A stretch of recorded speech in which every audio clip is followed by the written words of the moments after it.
Hi good evening everyone. Welcome to my channel the learning hub.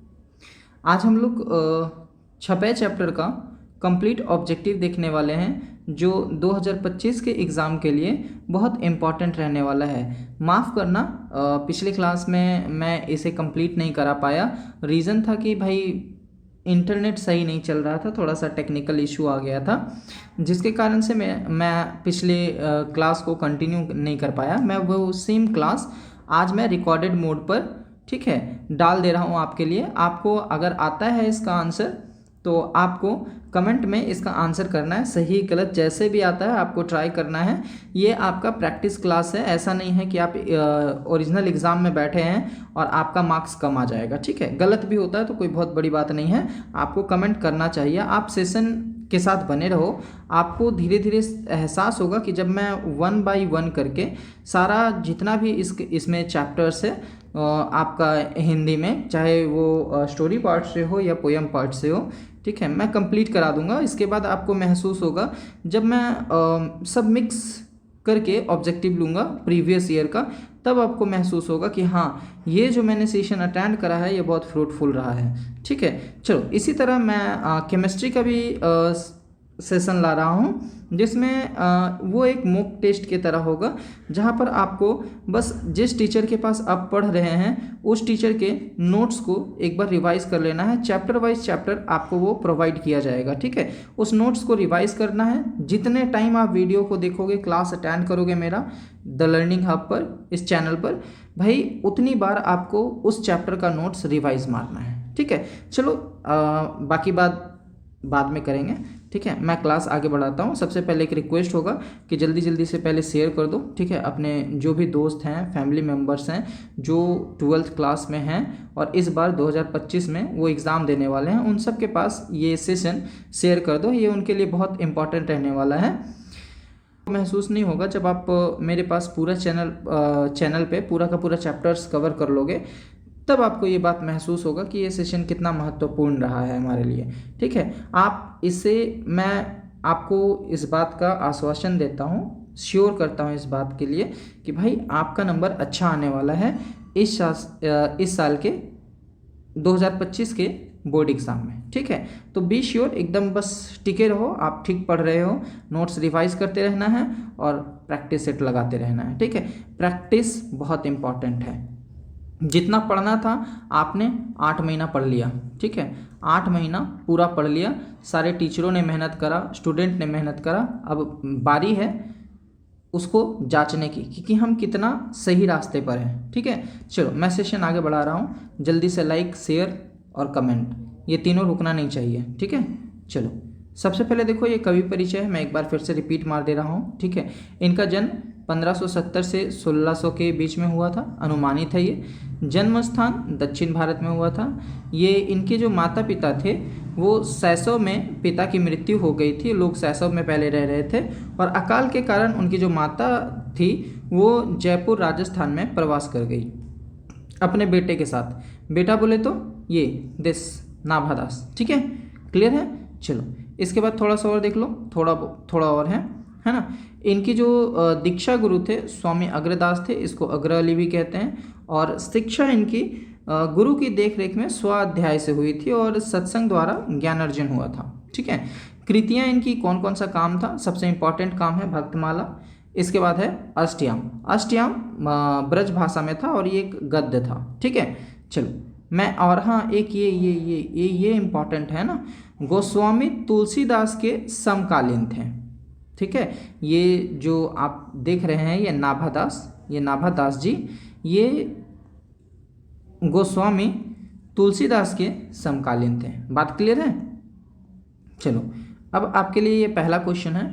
Comment में आपको 4 से 5 second का समय मिलेगा, आपको आंसर करना है नंबरिंग दे करके। सबसे पहले आपको लिखना है 1 और उसके बाद आपका जो भी यहाँ पर ऑप्शन है वो ऑप्शन लिखना है। ठीक है, आप फाइनली जितने भी क्वेश्चंस होंगे आपको लास्ट में मेरे को कमेंट में बताना है। जैसे अगर 30 है तो आप कितना सही कर पाए, 28, 29 या 30 में 30, आपको कमेंट करके बताना है। ठीक है, कमेंट करना है। कमेंट करने का मतलब आपका बोलना है। ठीक है, आपको आंसर बताना है कि इसका आंसर क्या होगा। चलो सबसे पहला क्वेश्चन है, छपे शीर्षक के रचयिता कौन है। बिल्कुल आसान क्वेश्चन है।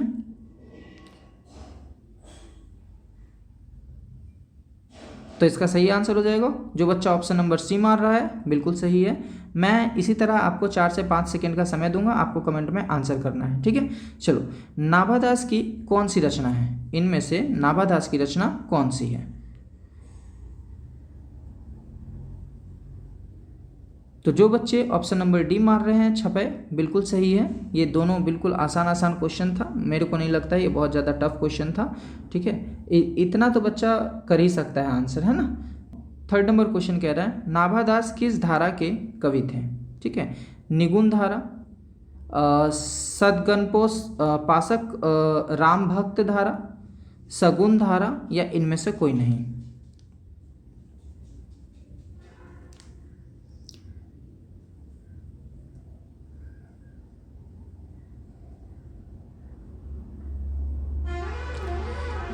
तो इसका सही आंसर हो जाएगा सदगानोपासक राम भक्त धारा, ठीक है। जो बच्चा ऑप्शन नंबर बी मार रहा था उनका बिल्कुल सही है, नाभादास सदगानोपासक राम भक्त धारा के कवि थे। बात क्लियर है? चलो, नेक्स्ट क्वेश्चन है नाभादास किसके समकालीन थे? तो अभी थोड़ी देर पहले ही मैंने बताया, बताओ आपके पास 4 ऑप्शन है, इनमें से कौन सा सही है? मेक इट राइट जल्दी।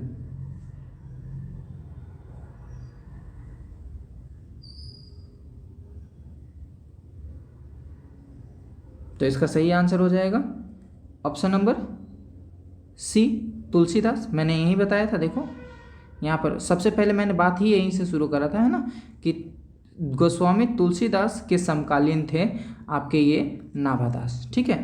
तो आपको इसका जवाब मिल गया होगा। नेक्स्ट क्वेश्चन है आपके लिए, 4th हो गया, ठीक है, Tulsidas option number C. 5th question कह रहा है आपके लिए नाभादास का जन्म कब हुआ था? चलिए, आपके पास ये ऑप्शन है, जल्दी से बताइए कौन सा सही आंसर होगा।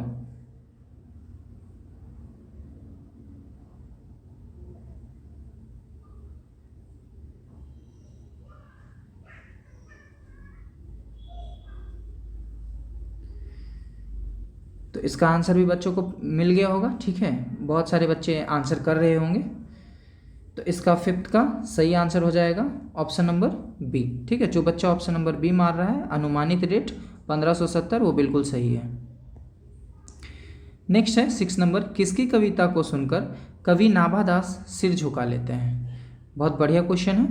ऑप्शन है सूरदास की, कबीरदास की, तुलसीदास की, या इनमें से कोई नहीं?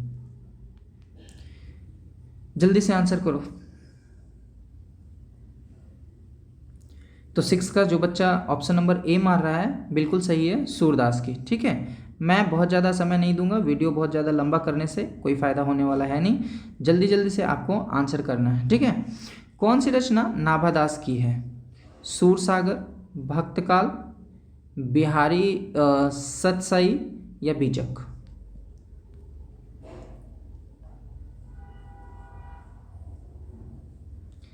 जल्दी से बताओ कौन सा आंसर सही है। तो इसका मैंने शुरू में ही डिस्कस करा था, वहीं पे बताया था, 7th का सही आंसर हो जाएगा जो बच्चा ऑप्शन नंबर बी मार रहा है, भक्तकाल, वो बिल्कुल ठीक है ना, ऑप्शन नंबर बी सही है। नेक्स्ट देखो ऑप्शन नंबर बी। 8 क्वेश्चन थे, और 8 क्वेश्चन कह रहा है नाभादास का अस्थायी निवास कहाँ था?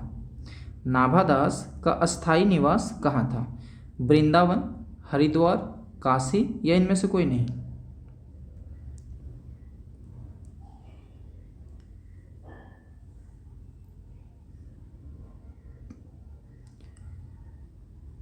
तो इसका सही आंसर हो जाएगा ऑप्शन नंबर ए, वृंदावन। जो बच्चा ऑप्शन नंबर ए मार रहा था वो बिल्कुल ठीक है।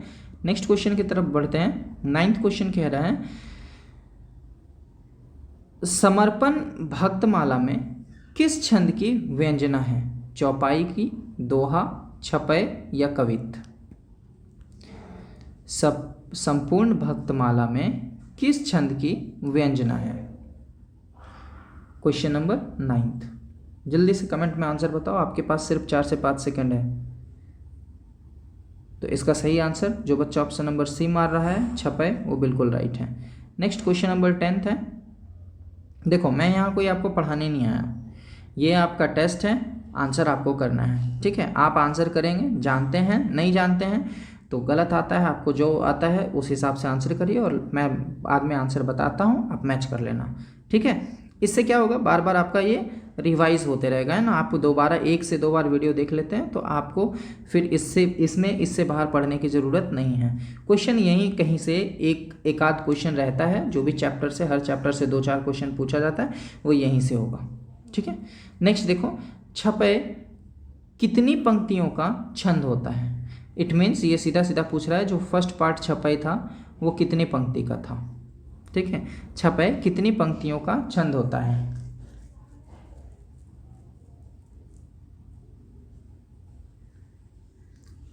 तो इसका सही आंसर हो जाएगा ऑप्शन नंबर सी, 6। जब पहला पंक्ति पढ़े थे तो वो 6 था, और फिर दूसरा पढ़े थे वो भी 6 था। बुक में पलट करके देख लेना, वो 6 पंक्तियों का था, ठीक है।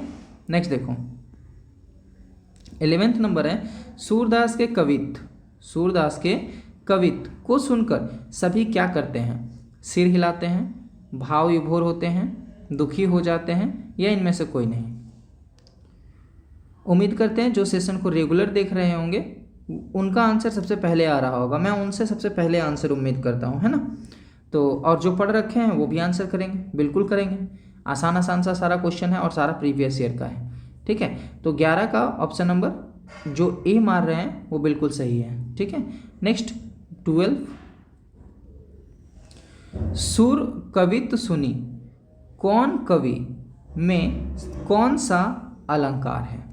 यहाँ पूछ रहा है आपसे, वो छपे कविता के अंदर से आपसे पूछ रहा है कि सुर कवित्व सुनी। यहाँ पर एक लाइन है, ये पंक्ति है, कविता कहीं उठाया हुआ है। इसमें पूछ रहा है ये जो कौन कवि लिखा हुआ है ना, ये कौन कवि इस पंक्ति में जो लिखा हुआ है, इस कौन कवि में कौन सा अलंकार है, आपसे ये पूछ रहा है, ठीक है। जल्दी से बच्चा बताओ कौन सा अलंकार है।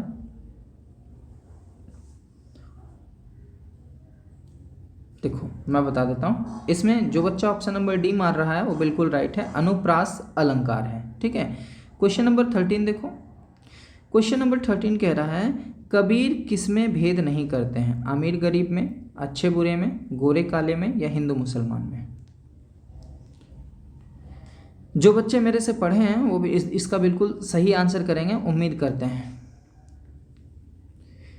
तो इसका सही आंसर हो जाएगा 13 का। जो बच्चा ऑप्शन नंबर डी बता रहा है वो बिल्कुल राइट है, ठीक है। मैं आगे बढ़ रहा हूँ। क्वेश्चन नंबर 14, नाभादास में जाति पाति एवं वर्णाश्रम का खंडन किस कवि के छपे में किया जाता है या किया है, सॉरी। नाभादास में जाति पाति एवं वर्णाश्रम का खंडन किस कवि के छपे में किया है, सूरदास, कबीर, बिहारी, या इनमें से कोई नहीं। क्वेश्चन पढ़ो, समझो एंड देन आंसर। तो इसका सही आंसर हो जाएगा, जो बच्चा ऑप्शन नंबर बी मार रहा है बिल्कुल ठीक है। 15, नाभादास का उदय हिंदी साहित्य के किस काल में हुआ है। नाभादास का उदय हिंदी साहित्य के किस काल में हुआ है, आधुनिक काल, आदिकाल, भक्ति काल, या रीतिकाल। जल्दी से, आपके पास सिर्फ 5 सेकंड है। 5 सेकंड में मैं आंसर बताऊंगा और आगे बढ़ूंगा। कमेंट में आंसर आना चाहिए, मेक इट फास्ट। तो इसका 15 का सही आंसर, जो बच्चा ऑप्शन नंबर सी मार रहा है वो बिल्कुल राइट है, ऑप्शन नंबर सी, भक्ति काल बिल्कुल सही होगा, ठीक है। 16 नंबर देखो, सबके हित का वचन कौन कहता है, पाठ के अनुसार। पाठ जो आप पढ़े थे ये छपे, इसके अनुसार सबके हित का वचन कौन कहता है, सूर, कबीर, जायसी, या विद्यापति।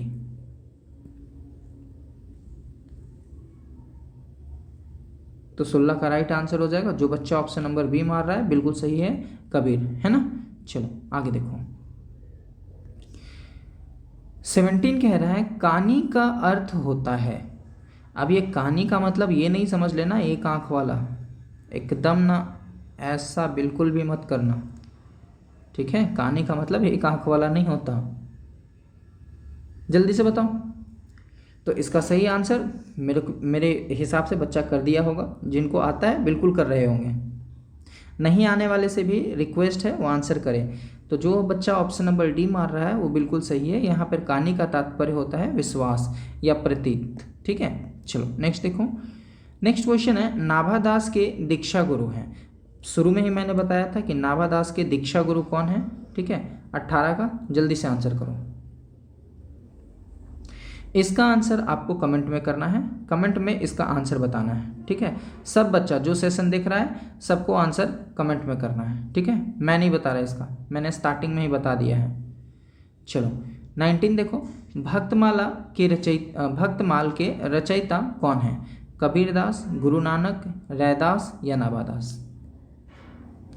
जल्दी से आंसर करो इसका 19 का। तो 19 का सबसे आसान क्वेश्चन है। उम्मीद करते हैं इसका भी आंसर आप कमेंट में बताओगे। ठीक है, ये आपके लिए है, मैंने शुरू में ही बता दिया है। आप स्टार्टिंग के 5-10 मिनट का वीडियो देखो, उसका आंसर मैंने दे दिया है। ठीक है, चलो 20 देखो। मैं बोला ना, मैं बहुत कम समय लूँगा, minimum 20 minutes around 20 minutes around मैं लूँगा और मैं धीरे धीरे करके हिंदी आपका निपट दूंगा।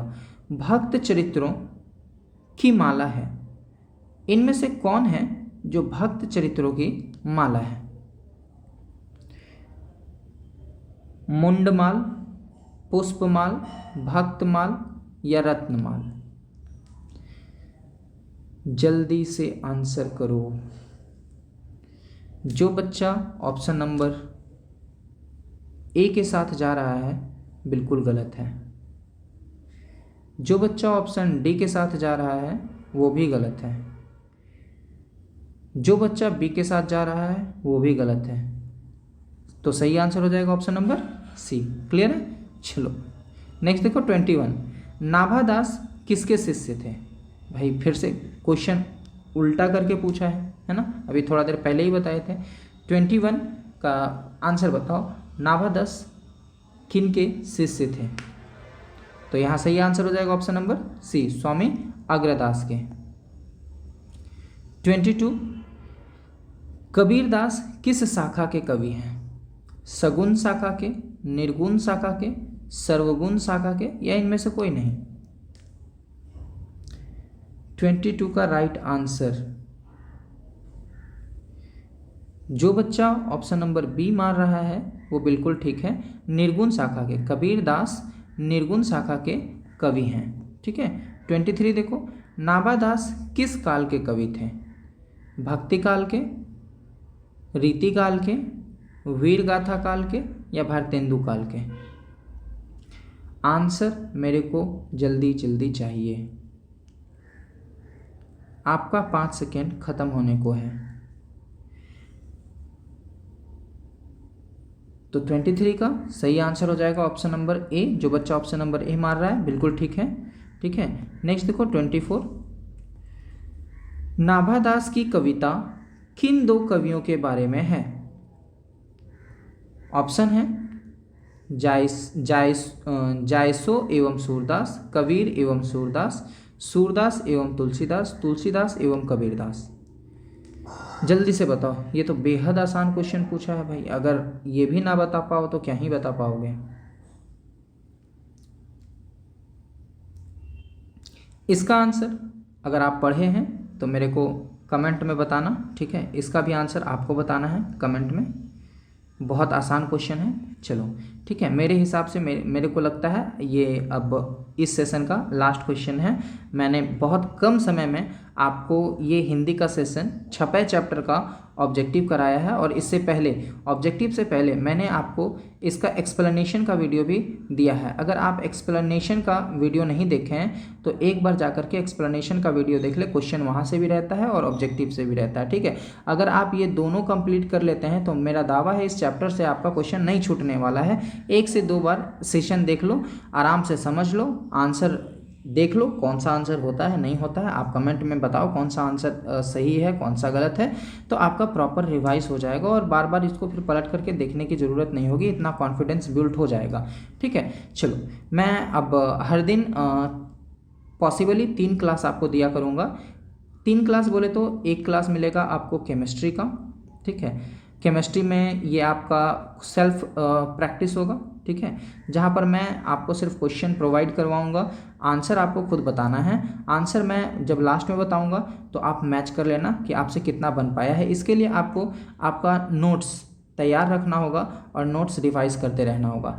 हर चैप्टर का नोट्स, जो भी चैप्टर होगा वो नोट्स का हर चैप्टर आपको एटलीस्ट 3 बार रिवाइज करना होगा अगर आप चाहते हैं कि टॉपर लिस्ट में आए। ठीक है, अगर आपका विचार है कि भाई हमको अच्छा नंबर लाना है तो फिर आपको कम से कम 3 से 5 बार नोट्स को रिवाइज मारना होगा। और समय अब आपका रिवीजन का शुरू हो चुका है। ठीक है, पहला वीडियो आपको केमिस्ट्री का मिलेगा, उसके बाद आपको एक वीडियो हिंदी का मिल जाएगा और एक लाइव क्लास आपको मिलेगा इंग्लिश प्रैक्टिस का। ठीक है, मैं ये तीनों सबसे पहले ख़त्म करूँगा, उसके बाद मैं किन्हीं और चैप्टर्स की तरफ या किन्हीं और सब्जेक्ट की तरफ आगे बढ़ूँगा।